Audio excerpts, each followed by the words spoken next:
تو آپ کو چاہیے کہ ہمیشہ جو پیر ہیں ان کو ہم ایج لگائیں. جب ہم عمر لگائیں گے پیر تو وہ آپ کو رزلٹ بھی اچھا دیں گے اور کراسنگ بھی اچھی کریں گے. اس کے علاوہ نر مادی کا پتہ ہونا بہت ضروری ہے. بعض اوقات دوست ایسے ہیں کہ وہ کیجز میں علیحدہ علیحدہ جو ہے نر مادیاں لگا دیتے ہیں، لیکن وہ کہتے ہیں کہ جی ہمارے جو پیر ہے اس نے 10 انڈے دے دیے جی، 12 ایگز دے دیے، لیکن ان میں سے بچے ہی نہیں نکلا جی. لیکن اس کا مین پرابلم کیا ہوتا ہے کہ وہ دونوں کی دونوں مادیاں ہوتی ہیں، اور اس طرح ہمارے شوقین حضرات ایک دو جو ہے ان کے کیا کلچ جو ہے وہ ضائع کر بیٹھتے ہیں، اور اس کے بعد انہیں پتہ چلتا ہے کہ جی یہ تو مادی ہیں. تو پھر نئے پیر کے ساتھ جب لگائیں گے اتنے تک جو ہے وہ بریڈنگ سیزن اینڈ ہونے والا ہوتا ہے. جو 4-5 بریڈنگز ہم نے ایک پیر سے لینی ہوتی ہے، اس کے مد مقابل ہم صرف 1 یا 2 سے بریڈنگز لے سکتے ہیں. تو دوسرا ایشو یہ ہے. تو اس لیے جب بھی ہم نے پیر لگانا ہے تو اس کی عمر کا اور اس کی نر اور مادی کا ہونا ہمیں پتہ ہونا ضروری ہے. تیسرا جو پوائنٹ ہے دوستو بریڈنگ ایشو کا کہ ہمارے پرندے اچھے طریقے سے بریڈ نہیں کر سکتے، تو ان میں سب سے اہم رول فیڈنگ ہے. کچھ ہمارے دوست جو ہے اس فیڈنگ کو جو ہے بالکل مد نظر نہیں رکھتے. بھائی آپ ٹھیک ہے خوراک ان کو دے رہے ہو، لیکن اس کو یہ دیکھیں کہ آپ اس کو خوراک کون سی دے رہے ہیں. کچھ دوست جو ہے صرف باجرے کے اوپر رہتے ہیں، کچھ دوست جو ہے وہ کنگنی کے اوپر رہتے ہیں، وہ کہتے ہیں کہ نہیں جی ہم کنگنی دے رہے ہیں، کوئی چیز دے رہا ہوتا ہے. تو دوستو صرف اسی بجری جو ہے اپنا آپ کے بجری یا کوکٹیل یا راہ وغیرہ جو آپ نے رکھے ہوئے ہیں یا کوئی اور لو برڈ رکھے ہوئے ہیں، تو وہ یہ صرف باجرہ خوراک ان کی نہیں ہے یا صرف کنگنی نہیں ہے کہ اس سے آپ اس کی غذائی ضروریات پوری کر سکیں. اگر یہ آپ دیں گے وہ بریڈ تو کرے گا، لیکن وہ اس اچھے طریقے سے پورے بریڈ نہیں کر سکے گا جس طریقے سے اس نے کرنی ہے، کیونکہ باجرہ اور کنگنی وغیرہ یہ اس کی غذائی ضروریات مکمل طور پر اس کے جسمانی طور پہ اس کو جن چیزوں کی ضرورت ہے، جن نیوٹرینٹس کی اس کو ضرورت ہے، وہ اس کی پوری نہیں کر سکتے یا ان میں تھوڑی سی کمی رہ جاتی ہے، جس کی وجہ سے وہ پرندے جو ہے اچھے طریقے سے بریڈ نہیں کر سکتے. تو دوستو جب بھی آپ نے بریڈنگ کے لیے سیزن سٹارٹ ہونا ہے تو آپ نے جیسے کہ آج کل بریڈنگ سیزن جا رہا ہے تو آپ اپنے پرندوں کو ایک بیلنس ڈائٹ دیں. اس میں باجرہ بھی ہو، کنگنی بھی ہو، چینا بھی ہو، سورج مکھی کے بیج ہوں، دوسرے جو ہے اپنے آپ کے چاول وغیرہ سارا کچھ یہ چیزیں جو ہیں یہ آپ اس کو کھلائیں، تاکہ ہر چیز جو ہے اس پرندے کو ہر طریقے سے ہر نیوٹرینٹ جو ہے اس کی باڈی کو مل سکے تاکہ وہ اچھے طریقے سے بریڈ کر سکے. اگر آپ اس کو خوراک اچھی نہیں دے رہے تو آپ کا پرندہ کبھی بھی اچھے طریقے سے بریڈ نہیں کر سکے گا. تو اس لیے ہمیشہ جب بھی آپ نے فیڈنگ کرانی ہے،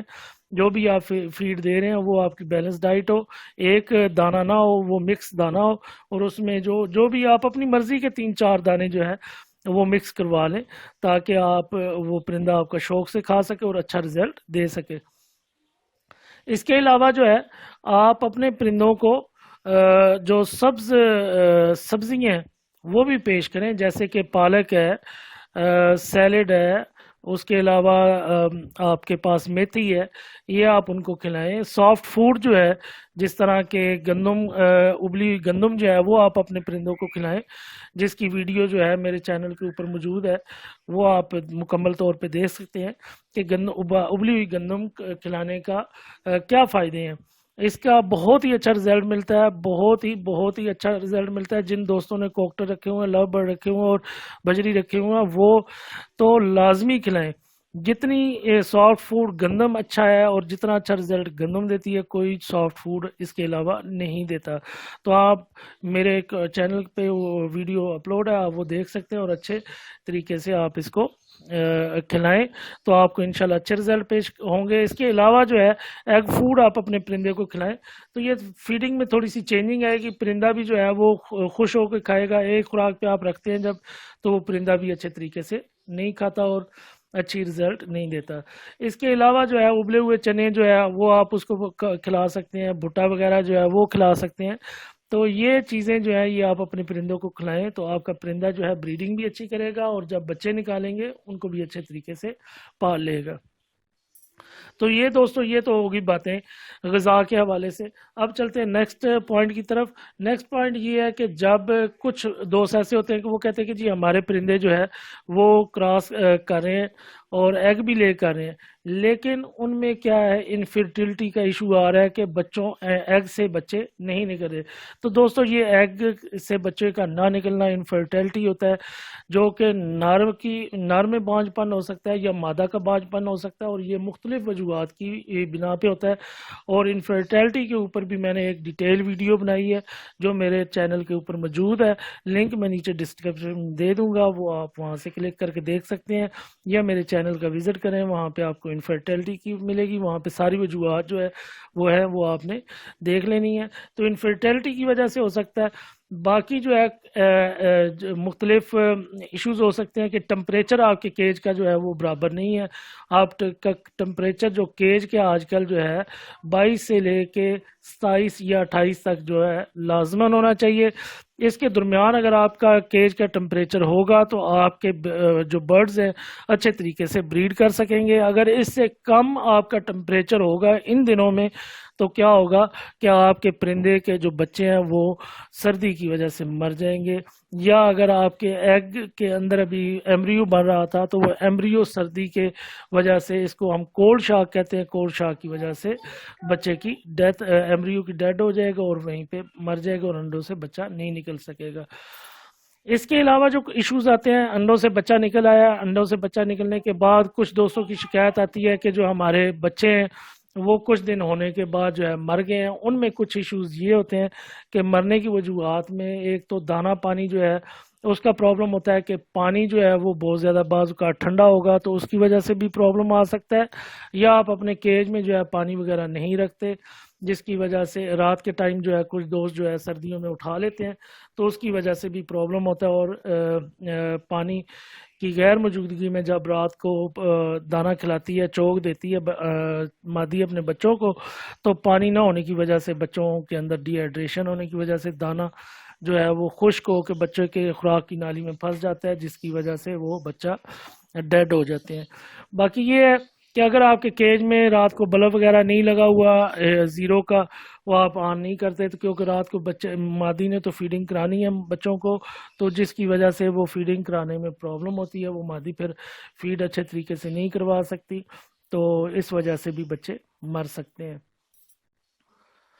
تیسرا پوائنٹ اس میں یہ ہے کہ آپ نے اپنے رات کے وقت جو ہے ہیٹر وغیرہ جو ہے لگانا ہے۔ اگر ہیٹر نہیں ہے تو آپ اپنے روم ٹمپریچر جو ہے اس کو اس طریقے سے کنٹرول کریں کہ باہر سے آپ کوئی شیٹ وغیرہ لگا دیں اور اس کا دروازہ وغیرہ تھوڑی سی وینٹیلیشن رہنے دیں، جس سے تھوڑی سی تازہ ہوا اندر آ سکے تاکہ امونیا گیس اندر پروڈیوس نہ ہو جس کی وجہ سے بچے کی ڈیتھ ہو جائے۔ تو ایسا آپ نے تھوڑا سا خیال رکھنا ہے کہ آپ نے ٹمپریچر مینٹین رکھتا ہے۔ کچھ دوستوں کے کیجز کا ٹمپریچر جو ہے وہ سردیوں میں بہت زیادہ ڈاؤن ہو جاتا ہے، جس کی وجہ سے رات کے ٹائم جو ہے مادی بچوں کے اوپر نہیں بیٹھتی، جس کی وجہ سے ٹھنڈ لگنے کی وجہ سے بچے مر جاتے ہیں۔ دوسرا اس میں یہ بھی پرابلم ہو سکتا ہے کہ کیجز کچھ کیسز میں ایسا ہوتا ہے کہ دوستوں نے ہیٹر لگا دیا ہوتا ہے، تو ہیٹر لگانے کے بعد جو ہے ٹمپریچر تو آپ کا کنٹرول ہو جاتا ہے، ٹمپریچر آپ کا کمرہ آپ کا گرم ہو گیا، آپ نے کہا جی کمرہ گرم ہو گیا، لیکن اس میں پرابلم یہ ہوتا ہے کہ اس میں نمی کی کمی ہو جاتی ہے جس کو ہم ہیومیڈیٹی کہتے ہیں۔ جب نمی کی کمی ہو جائے گی تو ظاہری بات ہے جو بچے چھوٹے پڑے ہوئے ہیں ان کے جسم سے بھی نمکیات جو ہے وہ پانی جو ہے وہ ہیٹ کھینچ لیتی ہے، جس کی وجہ سے ان کے جسم کے اندر پانی کی کمی ہونے کی وجہ سے بچے کی ڈیتھ ہو جاتی ہے۔ آپ خود بھی آزما سکتے ہیں کہ جب رات کے وقت آپ ہیٹر وغیرہ لگائیں یا دن کے وقت آپ نے ہیٹر وغیرہ لگایا ہوا ہے کمرے میں اور آپ کا کمرہ بند ہے، اندر باہر کوئی ہوا کا آنے جانے کا رستہ نہیں ہے، تو آپ کو جو ہے اریٹیشن گلے میں ہونا شروع ہو جائے گی اور آپ کی جسم کی جو جلد ہے بیر کی وہ خشک ہونا شروع ہو جائے گی اور اس کے اوپر خشکی سی آ جاتی ہے، جو کہ آپ شام کو یا رات کے ٹائم بخوبی دیکھ سکتے ہیں اور نوٹ کر سکتے ہیں۔ تو اسی طرح دوستو اگر ہم کمرے کے اندر ہم لگاتے ہیں ہیٹر جس میں ہم نے کیج وغیرہ رکھا ہوا ہے تو بچوں کے جسم سے بھی نمکیات اور پانی کی کمی ہو جائے گی اور خشکی کی وجہ سے بچے جو ہے ڈیڈ ہو جائیں گے۔ اس کا حل یہ ہے کہ جب آپ ہیٹر وغیرہ لگائیں تو ساتھ ہی آپ جو ہے وہاں پہ روم کے اندر جو ہے پانی وغیرہ کے ایک باؤل رکھ دیں ہیٹر کے پاس، تاکہ وہ پانی جو ہے نمکیات کی نمی کی کمی جب ہوگی، ہیومیڈیٹی جب لو ہوگی، تو وہ پانی جو ہے اس کے بخارات بن کے کمرے کی ہیومیڈیٹی کو برابر کر دیں گے۔ باقی جو ہے اوگرومو میٹر وغیرہ ملتا ہے مارکیٹ سے، وہ ٹمپریچر بھی بتاتا ہے، ہیومیڈیٹی بھی بتاتا ہے، تو یہ مارکیٹ سے آپ لے لیں، 400-500 روپے کے ڈیجیٹل آتا ہے، تو وہ آپ وہاں اپنے کیج میں لگا دیں، تو اس کا آپ کو فائدہ ہوگا۔ گرمیوں میں بھی سردیوں میں بھی آپ اپنے ٹمپریچر کو مینٹین رکھ سکتے ہیں۔ تو دوستو یہ کچھ پوائنٹ ہیں جس کی وجہ سے جو ہے اپنا پرندے جو ہے ان سے ہم اچھی بریڈ نہیں لے سکتے۔ اب ویڈیو ذرا لمبی ہو رہی ہے، تو کچھ اور بھی کافی پوائنٹ اور بھی ہیں جو میں کسی اور نیکسٹ ویڈیو میں جو ہے آپ کو بتاؤں گا۔ امید ہے کہ آپ کو یہ میرے پوائنٹ پسند آئے ہوں گے، اور ان میں کئی دوست جو ہے وہ غلطیاں کرتے ہوں گے جو میں نے پوائنٹس بتائے ہیں، تو انشاءاللہ امید کرتے ہیں کہ آپ کے لیے یہ سود مند ثابت ہوگی ویڈیو۔ اگر نئے ٹاپک پہ اوپر جو ہے ویڈیو کوئی کسی دوست کا ایشو ہے تو وہ کمنٹ باکس میں کمنٹ کرے، تو اس کے ایشو کے اوپر بھی جو ہے میں انشاءاللہ ویڈیو بنا دوں گا۔ اگر آپ کا کسی کا کوئی سوال ہے تو کمنٹ باکس میں کمنٹ کر سکتا ہے۔ نئی ویڈیو کے ساتھ، نئے ٹاپک کے ساتھ پھر ملاقات ہوگی، تب تک کے لیے اجازت دیں جی، اللہ حافظ۔